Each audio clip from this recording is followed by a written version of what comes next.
नमस्कार दोस्तों, स्वागत है आप सभी का जेल प्रेरी का ये 14वां मॉडल पेपर। और इसमें हम सामान्य ज्ञान और सामान्य विज्ञान के प्रश्नों का अवलोकन करेंगे। सबसे पहले प्रश्न दिया गया है 46, राजस्थान का दक्षिणतम अक्षांश क्या है? तो राजस्थान का दक्षिणी अक्षांश है वो है 23 डिग्री 3 मिनट उत्तरी अक्षांश।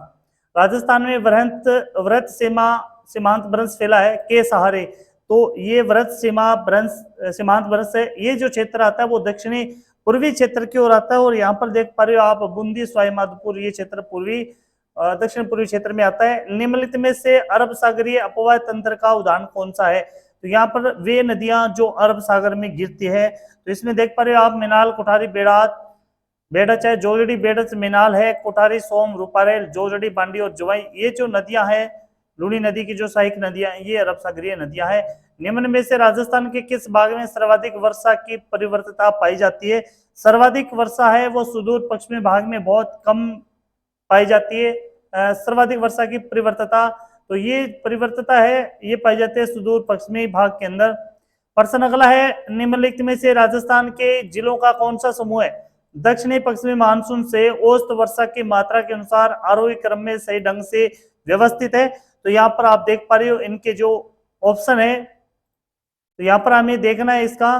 तो देखिए यहाँ पर वर्षा के आधार पर यहाँ पर रहेगा अपना जयपुर, हनुमानगढ़, बूंदी, बांसवाड़ा। नंबर 2 है हनुमानगढ़, जयपुर और बूंदी, बांसवाड़ा, ये रहेगा अपना ऑप्शन राइट। अगला प्रश्न है, सोचिए फर्स्ट और सेकंड को सुमेलित कीजिए। यहाँ पर एक तरफ झील और जलप्रपात दिए गए, दूसरी तरफ उनके जिले दिए गए हैं। तो यहाँ पर सबसे पहले बात करें हम, जल महल झील है, ये उदयपुर में स्थित है। जल महल झील उदयपुर में स्थित है। पांडुपोल जलप्रपात ये अलवर के अंदर है। तीसरा लूणकरणसर झील है, ये बीकानेर के अंदर। और फतेह सागर झील है, ये अपने जयपुर के अंदर स्थित है। सॉरी, ये थोड़ा सा गलत हो गया। यहाँ पर जल महल जो कि तो यहाँ पर आ रहे हैं इसके उत्तर। देखिए जल महल झील है, जल महल ये जयपुर के अंदर, पांडुपोल अलवर के अंदर है, लूणकरण है ये बीकानेर के अंदर, और फतेह सागर झील है ये उदयपुर के अंदर स्थित है। इस परियोजना 52 नंबर में, इस परियोजना के अंतर्गत रावी व्यास का अतिरिक्त जल राजस्थान में सिंचाई के लिए उपयोग किया जाता है। रावी व्यास का अतिरिक्त जल है वो राजस्थान में सिंचाई के लिए उपयोग किया जाता है। तो कौन सी ऐसी परियोजना है? तो यहाँ पर देख पा रहे हो सिद्धमुख बांध परियोजना। सिद्धमुख बांध परियोजना का जल है वो राजस्थान में सिंचाई के लिए काम में लिया जाता है। निम्न में से सालर वन किस जिले में नहीं पाए जाते? सालर वन है ये देखिए आप सबसे ज्यादा अलवर में पाए जाते हैं, ध्यान रखना इस चीज को। इसके बाद में अलवर के बाद में सिरोही, उदयपुर, डूंगरपुर इन क्षेत्रों में पाए जाते हैं, लेकिन कोटा में ये वन नहीं पाए जाते। राजस्थान का पश्चिमी क्षेत्रीय रेलवे प्रशिक्षण स्कूल कहाँ स्थित है? तो ये स्कूल है ये उदयपुर में स्थित है, उदयपुर में। अगला प्रश्न है, जनगणना 2011 के अनुसार राजस्थान में जनसंख्या घनत्व के घटते हुए क्रम में कौन सा क्रम सही है? तो यह घटते हुए क्रम के अंदर बताना है जनसंख्या का। तो इसमें अपना देख पा रहे हो आप जयपुर से भरतपुर, भरतपुर से दौसा, दौसा से अलवर, इसमें रहेगा ऑप्शन नंबर 3। 2011 की जनगणना के अनुसार राजस्थान के कौन से जिलों में 75% से अधिक साक्षरता है? तो सबसे ज्यादा साक्षरता की बात करें तो कोटा जिले के अंदर है, और दूसरा आता है वो जयपुर जिला आता है। तो नंबर 2 रहेगा इसका ऑप्शन। प्रश्न नंबर अपना रहेगा 57 में आप देख पा रहे हो, भारतीय रेल अनुसंधान और प्रशिक्षण केंद्र कहाँ स्थित है? तो यह प्रशिक्षण केंद्र ये पचपदरा के अंदर स्थित है। भरतपुर और अलवर में ब्रिटिश ईस्ट इंडिया कंपनी के साथ संधियां की थी। भरतपुर व अलवर यानी मेवात क्षेत्र ने ब्रिटिश ईस्ट इंडिया कंपनी के साथ समझौता कब किया था? तो यह समझौता सितंबर और नवंबर 1803 के अंदर किया था। राजस्थान में ब्रिटिशों ने शासक हरबख्श पाल सिंह के साथ कहां पर संधि की थी? करौली के हरबख्श पाल इन्होंने संधि की थी करौली के अंदर ही। 1857 की क्रांति के दौरान जयपुर के पॉलिटिकल एजेंट कौन थे? पॉलिटिकल एजेंट थे मेजर ईडन या विलियम ईडन, एक की बात है। नंबर 3 रहेगा, उस स्वतंत्रता सेनानी का नाम बताइए जिसने पंचीड़ा नामक लोकप्रिय गीत की रचना की थी। पंचीड़ा नामक गीत गा करके क्रांतिकारियों के अंदर उत्साह भरा था। तो वे व्यक्ति थे माणिक्यलाल वर्मा। मेवाड़ का वर्तमान शासक नामक पुस्तक किसने लिखी थी? मेवाड़ का वर्तमान शासन, ये पुस्तक लिखी गई थी माणिक्यलाल वर्मा के द्वारा। दलितों और अपेक्षित समूह से सामाजिक भेदभाव को दूर करने के लिए जयपुर राज्य की विधानसभा ने में जयपुर हरिजन विधेयक 1947 पारित किया था। तो ये पारित हुआ था अगस्त 1947 के अंदर। राजस्थान के पशु मेलों और उनसे संबंध स्थलों में से निम्न में से कौन सा युग्म असत्य है? तो यहाँ सबसे पहले देख पा रहे हो आप चंद्रभागा पशु मेला झालावाड़ में लगता है। साणेश्वर पशु मेला नागौर में नहीं लगता। तिलवाड़ा पशु मेला ये बाड़मेर में लगता है, बाड़मेर पचभद्रा बाड़मेर के अंदर। जसवंत पशु मेला ये भरतपुर में लगता है, तो यहाँ पर नंबर ऑप्शन 2 रहेगा। पुष्कर मेला का आयोजन कहां पर होता है, तो पुष्कर मेले का आयोजन है वो अजमेर में होता है। अगला प्रश्न देखिए आप। अगला प्रश्न अपना कमाइचा। कमाइचा क्या है, तो कमाइचा एक प्रकार का वाद्य यंत्र है। नंबर 4 रहेगा। लोक नृत्यों को संबंधित स्थान से मिलाओ। यहाँ पर एक तरफ है स्थान दिए गए, इसके सामने है वो नृत्य दिए गए यहाँ पर। तो सबसे पहले बात करें हम जालोर। जालोर का ढोल नृत्य बड़ा प्रसिद्ध नृत्य है, जालोर का ढोल नृत्य।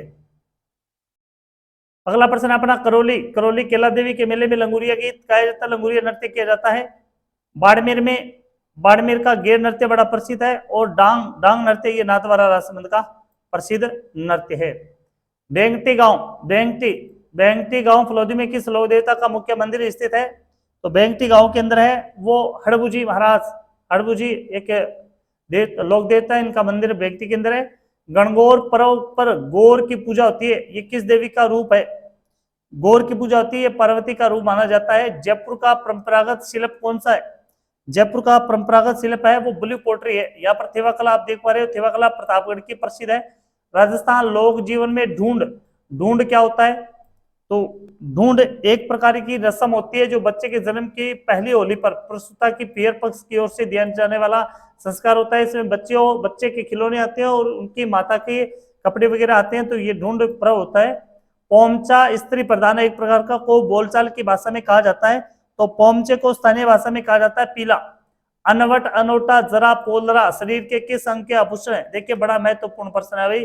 अनवट अनोटा जरा पोलरा, तो ये सारे के सारे आभूषण है वो है पांव के, पैर के। प्रश्न नंबर 74 के अंदर देखिए आप। वागड़ी राजस्थान के किस क्षेत्र में बोली जाती है, वागड़ी बोली जाती है डूंगरपुर और बांसवाड़ा के अंदर। डोला मारू कहानी में डोला की विवाह की उम्र कितनी थी, विवाह के समय उनकी उम्र कितनी थी, तो डोला की उसमें उम्र थी मात्र 3 वर्ष। कानड़देव प्रबंध नामक काव्य का लेखक कौन है, कानड़देव प्रबंध है यह रचित किया गया पद्मनाभ के द्वारा। पर्यटक स्थल और उसके स्थान को असंगत मेल बताइए, तो यहाँ सिलीसेट झील है, ये अलवर की है बिल्कुल। अमेर का किला है ये जयपुर का है। अडाईदीन का झोपड़ा अजमेर के अंदर है, तो नंबर 3 रहेगा इसका गलत। जूनागढ़ का किला है वो बीकानेर के अंदर स्थित है। सूखा से सर्वाधिक प्रभाव पड़ता है, सूखा से सर्वाधिक प्रभाव पड़ता है राज्य के आर्थिक विकास पर किस संविधान संशोधन के तहत एक ही व्यक्ति को 2 या अधिक राज्यों का राज्यपाल बनाया जा सकता है, तो ये संविधान संशोधन 1956 में हुआ था, 7वां संविधान संशोधन। इसमें एक व्यक्ति को 2 से अधिक राज्यों का राज्यपाल भी बनाया जा सकता है। 1952 के प्रथम आम चुनाव में लोकसभा की राजस्थान में कितने सीटें थी, 1952 के जब आम चुनाव हुए थे उसमें 22 थी, वर्तमान में 25 सीटें हैं। किस लोकसभा चुनाव में राजस्थान की सदस्य संख्या 22 से बढ़ाकर 25 कर दी गई, तो लोकसभा में 22 से 25 सीटें कर दी गई थी। छठी लोकसभा चुनाव के अंदर राजस्थान के निम्नलिखित मुख्यमंत्रियों में कौन राजस्थान विधानसभा के अध्यक्ष पद पर भी आसीन रहे हैं, ऐसे मुख्यमंत्री जो राजस्थान विधानसभा के अध्यक्ष भी रहे तो वे हैं हीरालाल देवपुरा। 50 से अधिक देशों द्वारा समर्थित संयुक्त राष्ट्र का मौसम परिवर्तन समझौता कब प्रभावी हुआ था, तो ये प्रभावी हुआ था 21 मार्च 1994 को। अगला प्रश्न अपना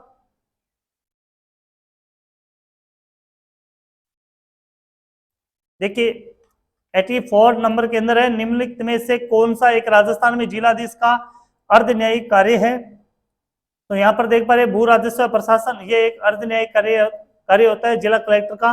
निम्न में से कौन सा एक कार्य जिलाधीश द्वारा मजिस्ट्रेट के रूप में दंडनायक के रूप में किए गए कार्यों में शामिल नहीं है, तो यहाँ पर देख पा रहे हो कोषागार और उपकोषागारों का पर्यवेक्षण करना 1 नंबर रहेगा।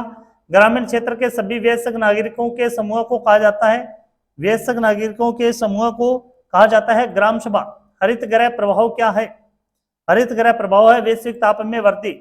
शरीर का अंग जिसमें विटामिन डी का संश्लेषण होता है, तो विटामिन डी है ये त्वचा के लिए बड़ी महत्वपूर्ण होती है। निम्नलिखित में से भोजन व जल वहित रोग है, भोजन व जल वाहित रोग है, तो यहाँ पर धनुष्टाकार, हेजा, पेचिस, यानी टिटनेस है, हेजा और पेचिस 3 दिए गए हैं।